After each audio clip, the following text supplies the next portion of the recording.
What is up, fight fans? My name is Brian Nichols. Time for another MMA event preview. Today's video, I'm going to be going over the Bellator event going on this weekend, which is Bellator 214. This is the culmination of the Bellator Heavyweight Grand Prix. As you all may know, the main event will be Fedor Emelianenko versus Ryan Bader. Whoever wins that will be crowned the next Bellator Heavyweight Champion. So pretty excited to see this card, as well as there's other gems on the card that I'm going to be previewing in this video as well. Again, thanks for watching. Hit the thumbs up as well as subscribe if you like what you see. So with that, let's move on to the main card. All right, let's preview this card for Bellator 214 for this weekend. As of my recording, there are 5 fights on the main card for this event. I'm going to preview the first, the top 4 fights on this card. First thing I actually wanted to go over before starting the preview was, did you guys get to see what the heavyweight belt looks like that Bellator is coming out with? Looks like it was, I'm looking at it up on Twitter here, and I really dig it. Here, let me show you what it looks like if you haven't seen it. So basically, it's up here on Twitter, and it actually has all the fighters' names listed on both sides of the belt, which I really like that. I really like, you win a Grand Prix, and not only do you get the belt, but you also, on that belt, show all the fighters that you beat in the Grand Prix. So here's the video of them showing it. It says Tournament Champion Bellator MMA with the Bellator logo and the other fighters' names on it. I think that's really sick. I like it. I wonder if they'll be doing the same thing for the welterweight Grand Prix they have coming up as well. So I thought I'd show you that. I think it's pretty cool. All right, so let's move on over to the main card. So of course, as we all know, main event, again, being for the Bellator Heavyweight World Grand Prix. It has come to Fedor Emelianenko and Ryan Bader. So some of the things I want to talk about here. First, Fedor. We all love Fedor, man. This is his 44th MMA fight, which just kind of blows my mind. 44 MMA fights.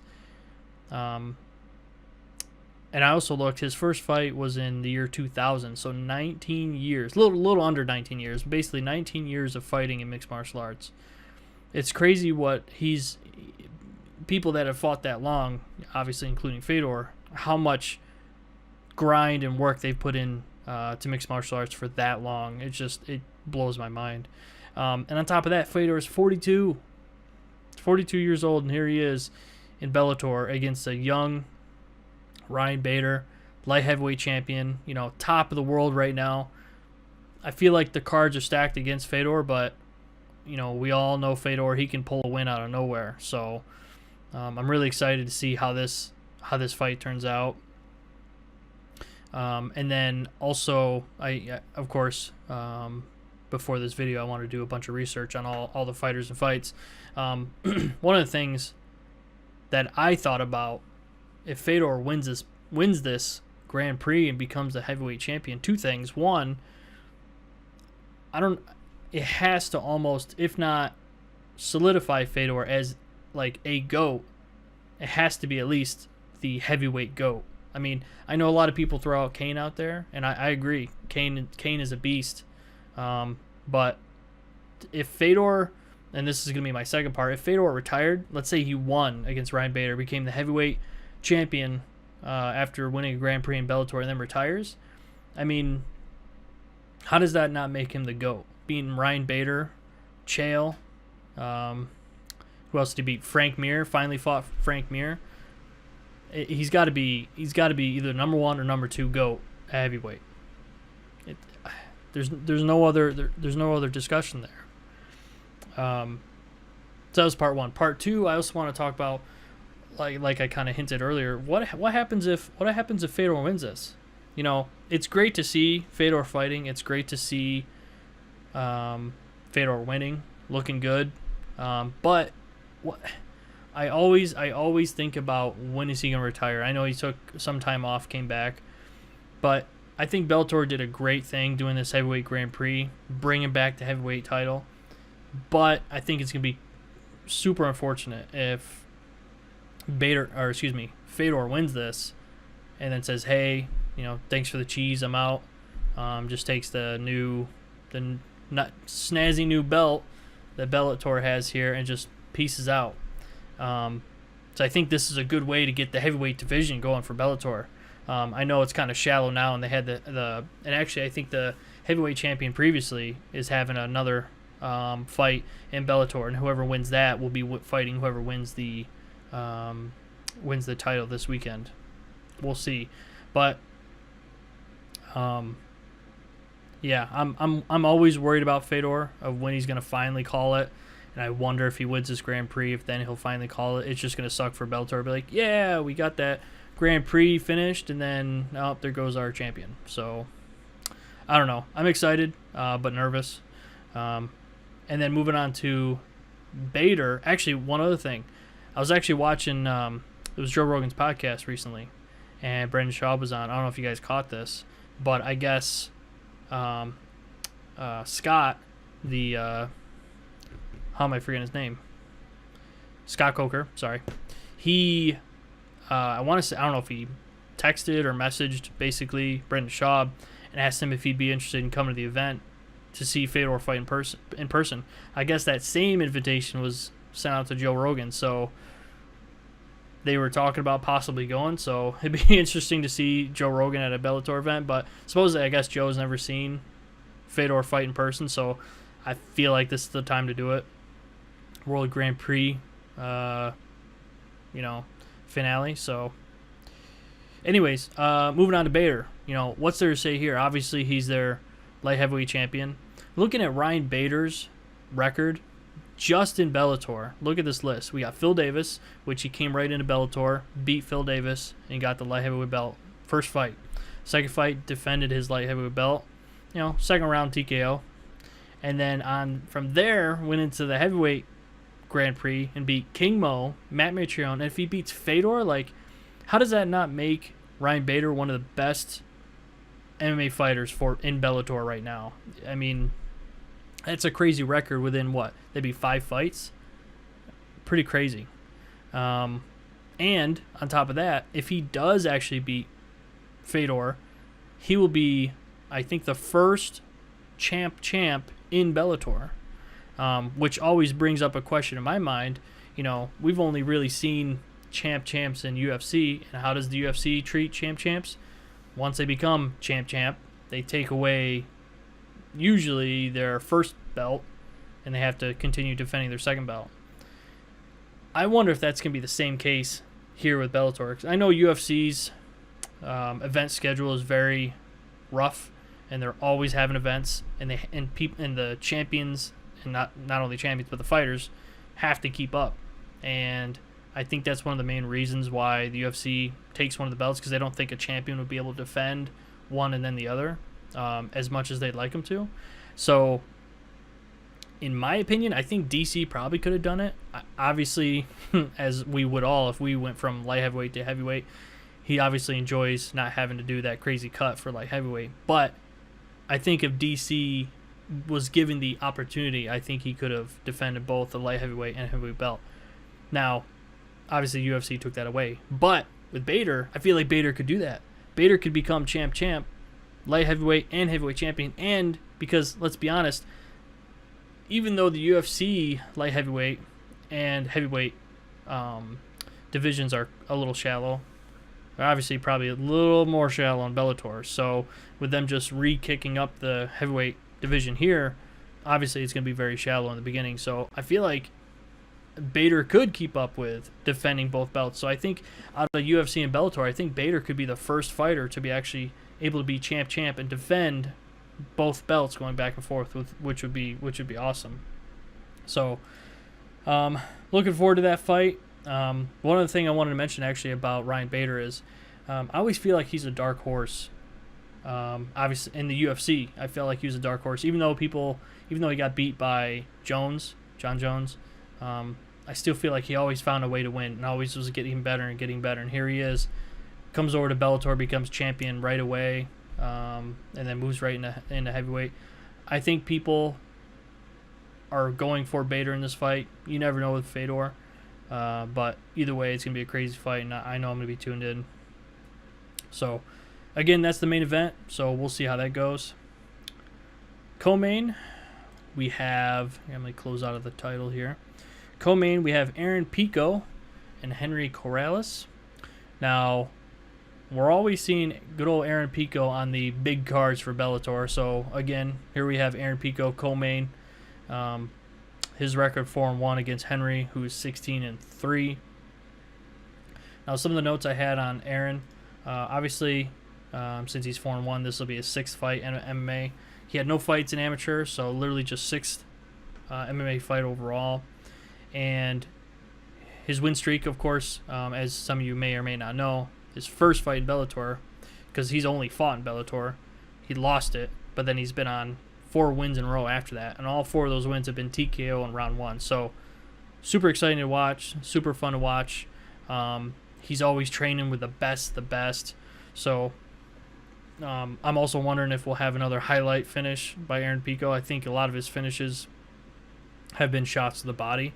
So I don't know. Well, maybe we'll see that happen again. Now, Aaron Pico always likes to fight. It always seems like he's always fighting like almost the best of the best he can get in featherweight. I was interested to see what Henry's record was, as well as I wanted to see what kind of win streak he had. But one thing that always interests me when I look at fighters, I look to see on their like current win streak. So Henry's currently on a 4-fight win streak. I always like to see, of those 4 fights that Henry had, his opponents, what their records were, and then combine those records to see overall of his last 4 wins, what were the records of those fighters at those times. And I did the math, and the last 4 opponents he fought at the time, their records altogether were 69-18. Okay? So Henry is definitely not a slouch. And actually, let me bring up his Bellator page here, because looking at only his record in Bellator, his first fight in Bellator is Daniel Straus.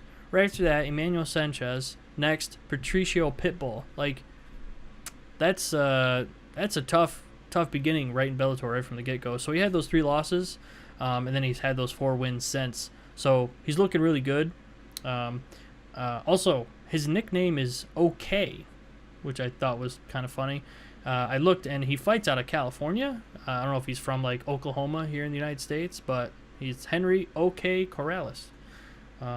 So, anyways, any other notes? I think that's the only notes I had here. The only thing, other thing I wanted to mention with Henry's record being 16-3, I feel like this would be a huge feather in the cap for Henry if he could beat one of Bellator's high-profile fighters in Aaron Pico. So we'll see. We'll see how that fight goes. I'm really interested in seeing that. Always fun to watch Aaron Pico and what kind of competition he steps up to fight against. So we'll see how that goes. All right, moving on to the next fight. Here we have Jake Hager and J.W. Kaiser. Now, looking at this fight, it's the 3rd to last fight in the card. And looking at the records, you don't see much there. Jake has 0-0. JW has 0-1 records. I started looking into these fighters, and I thought Jake looked familiar. And some of you may or may not know, but he was actually a professional WWE wrestler. And his nickname in the WWE was Jack Swagger. Now, he's stepping away from professional wrestling, and he's actually going to start doing MMA, so, of course, signed a deal with Bellator. So, this is his first MMA fight overall. He didn't do any amateur. This is his first fight ever. And I wanted to look into his history to see what kind of experience he has, because I feel like whenever situations like this comes up where we have a fighter, or a professional WWE wrestler kind of swing over to the MMA world, Brock Lesnar, CM Punk, we always question it, Now, I think Jake is going to be similar to Brock Lesnar, because Jake actually started wrestling when he was at the age of 5, he also wrestled through high school and college, as well as he did football in high school and college as well. He was actually an All-American college when he finished, and after graduating college, he met there's a famous commentator for WWE by the name of Jim Ross. He met up with him and kind of went on from there and went to the WWE. But I feel like that's going to give him a huge advantage having all that wrestling background. Obviously, he's probably still working on his jiu-jitsu, his striking and everything, but if anything, what does Joe Rogan and everybody out there like to say is wrestling is almost one of the best ways to get into MMA because you can determine if it's going to be standing up or on the ground. So I'm interested to see how it's going to go. The one caveat I have here is one thing I like that Bellator does with their prospects that I think they do right. It's kind of like what they did with Ed Ruth. Ed Ruth coming out of college, in the amateur wrestling world, everybody probably knew Ed Ruth, but when he came into Bellator, they didn't throw him right into the co-main event or right on the main card. They left him on the prelims, let him get some fights in the prelims, let him get a little experience, then bring him up to the main card. For example, with Ed Ruth, he's been out there racking up some wins. Now look, he's going into the welterweight Grand Prix that Bellator has now announced. So that's how I think you need to do it. I know Jake or Jack, whatever you want to call him, he probably is used to, obviously, the crowds and being the center of attention and the lights and all that. But this is a whole new experience. This is completely different. But of course, he has a bigger name than probably Ed Ruth because of his professional wrestling experience. So he's going to bring in that WWE crowd to the Bellator Paramount channel when they air this on TV.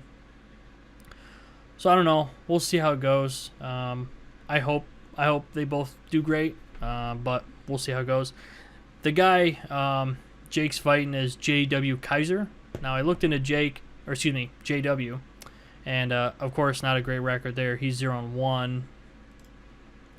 And what's interesting is he actually fights out of Leavenworth, Kansas, which is actually only 30 minutes from where I work here in Kansas City. And the team he trains for is Team Evolution. And I looked, and he some of the events that JW has been a part of is at this KCFA, which is Kansas City Fight Alliance. That's actually the promotion that James Krause runs here in Kansas City, so that's pretty cool to see. It looks like he's also fought in Shamrock FC, which is another promotion that comes around here in Kansas City. So pretty cool to see another guy kind of step up to Bellator, kind of the big show, but not the greatest record to step in. So, but it'll be a good way to see how Jake is doing, as well as maybe JW can pull off that win and kind of work on his experience to keep going from there. Because even looking at his amateur record, he's 1-3, so not the greatest, but we'll see how that goes. And then the last fight I would like to preview for today is this fight between Juan Arculata versus Ricky Bandejas. Now, looking at their records, Juan is 20-1, Ricky is 11-1. Now, let's start with Juan. I looked at Juan's record, 20-1. On Bellator's website, okay? And then I looked him up on SureDog. SureDog shows him as 21-1. You would think the promotion would try to pad a fighter's record, not the other way around. So, I don't know. I don't know if Bellator has it right or SureDog has it right. I'm going to go by SureDog just because I also looked at a couple other sites that keep fighter records, and they all show 21-1. So, I'm going to go with SureDog for now. But I reviewed his record and what Juan had. And currently, Juan is on a 16-fight win streak. Look at this. Crazy. A lot of the King of the Cage fights. Obviously, he's had 3 fights in Bellator. So this will be his 4th overall with Bellator. And in my opinion, I feel like with a record of 21-1, if he can get a win over Ricky, which, I feel like Ricky didn't have a big name, but just recently he beat James Gallagher, and I'll talk about that in a moment.